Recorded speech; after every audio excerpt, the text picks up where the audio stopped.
하나님, 제가 말씀을 읽게 해주셔서 감사해요. 나의 머리로 이해하는 것이 아니라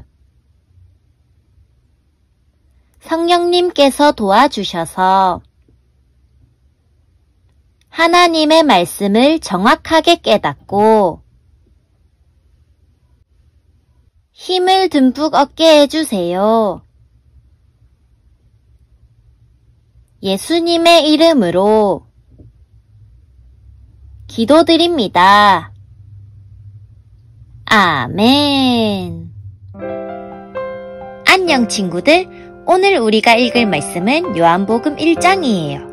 요한복음 1장은 말씀이신 예수님이 사람의 몸으로 세상에 오셨다는 이야기를 전해줘요. 세례 요한 이야기와 제자들을 선택하신 이야기도 등장해요.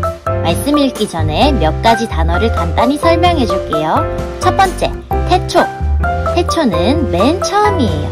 이 세상이 만들어지기 전 아무것도 없던 때. 이때 오직 하나님만이 스스로 계셨어요. 두 번째, 영접하다. 영접하다는 예수님의 이름을 믿고 예수님을 나의 구주, 나의 인생의 주인으로 받아들이는 것을 말해요. 세 번째, 세례. 세례는 죄를 물로 씻어 없애는 것을 상징하는 기독교 의식이에요. 그럼 말씀 속으로 출발! 태초에 말씀이 계셨습니다. 그 말씀은 하나님과 함께 계셨는데 그 말씀은 곧 하나님이셨습니다. 그분은 세상이 창조되기도 전에 하나님과 함께 계셨습니다. 모든 것이 그분을 통하여 지음을 받았습니다.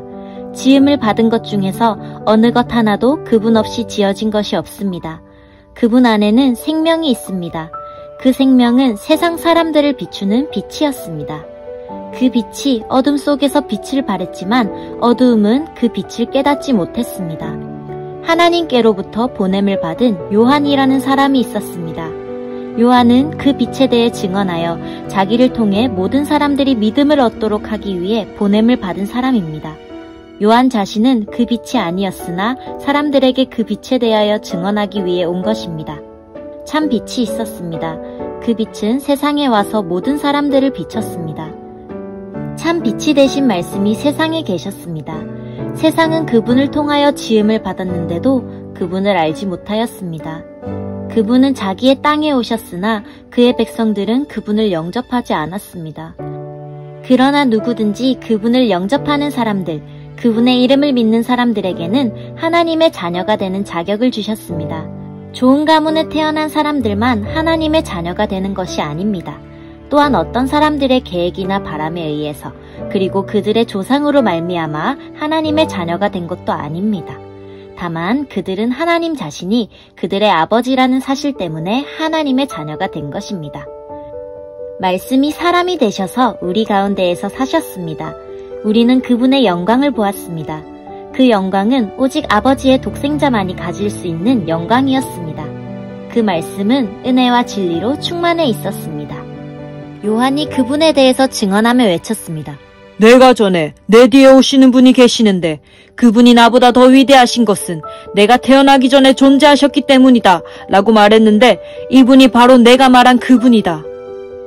그분의 충만하신 것에서 우리 모두는 넘치는 은혜를 받았습니다. 그것은 율법이 모세를 통해 주어졌지만 은혜와 진리는 예수 그리스도를 통하여 왔기 때문입니다. 지금까지 하나님을 본 사람은 아무도 없었습니다. 그러나 하나님이시며 아버지 곁에 계시던 독생자이신 분이 우리에게 하나님이 어떤 분이신지를 알려주셨습니다. 요한이 증언한 내용은 이렇습니다. 예루살렘에 사는 유대인들이 제사장과 레위인 몇 사람을 요한에게 보내어 당신은 누구십니까? 라고 묻게 했습니다. 요한은 그 질문에 거절하지 않고 대답했습니다. 그는 분명하게 말했습니다. 나는 그리스도가 아닙니다. 그러자 그 사람들이 요한에게 물었습니다. 그럼 도대체 당신은 누구십니까? 엘리야입니까? 요한이 대답했습니다. 아니요, 나는 엘리야가 아닙니다. 그러자 그 사람들이 물었습니다. 장차 오시기로 한 그 예언자입니까? 요한은 또 대답했습니다. 아닙니다. 그러자 그들이 요한에게 말하였습니다. 그렇다면 당신은 누구십니까? 우리는 우리를 보낸 사람들에게 보고해야 합니다. 대답해 주십시오. 당신은 자신을 무엇이라고 생각하십니까? 요한은 그 사람들에게 이사야 선지자의 말씀을 인용하여 대답했습니다. 나는 광야에서 주님을 위하여 길을 곱게 만들어라 하고 외치는 사람의 소리입니다. 보냄을 받은 유대 사람들 중에는 바리새인이 보낸 사람이 있었습니다. 그 사람들이 요한에게 물었습니다. 당신이 그리스도도 아니고 엘리야도 아니고 예언자도 아니라면 왜 사람들에게 세례를 줍니까? 요한이 대답했습니다. 나는 사람들에게 물로 세례를 줍니다. 그러나 여러분 가운데 여러분이 알지 못하는 한 사람이 서 계십니다. 그분은 내 뒤에 오시는 분이지만 나는 그분의 신발끈을 풀 자격도 없는 사람입니다. 이 모든 것은 요한이 세례를 주던 요단강 동편 베다니에서 일어난 일이었습니다. 다음 날 요한은 자기에게 오시는 예수님을 보고 이렇게 말했습니다. 보십시오. 세상 죄를 지고 가시는 하나님의 어린 양이십니다. 이분이 바로 내가 내 뒤에 오시지만 그분이 나보다 더 위대하신 것은 내가 태어나기 전에 존재하셨기 때문이다 라고 말했던 분입니다. 나도 이분이 누구신지를 알지 못했습니다.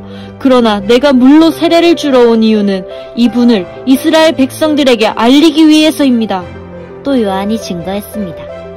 나는 성령께서 비둘기처럼 하늘로부터 내려와 그분 위에 머물러 계신 것을 보았습니다. 나 역시 그분이 그리스도이신 것을 알지 못하였습니다.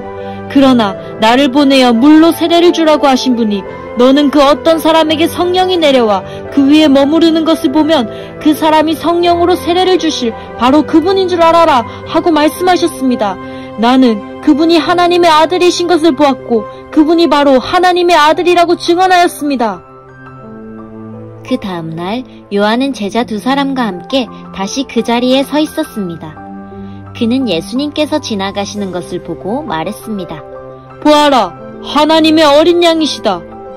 제자 두 사람은 요한이 이렇게 말하는 것을 듣고 예수님을 따라갔습니다.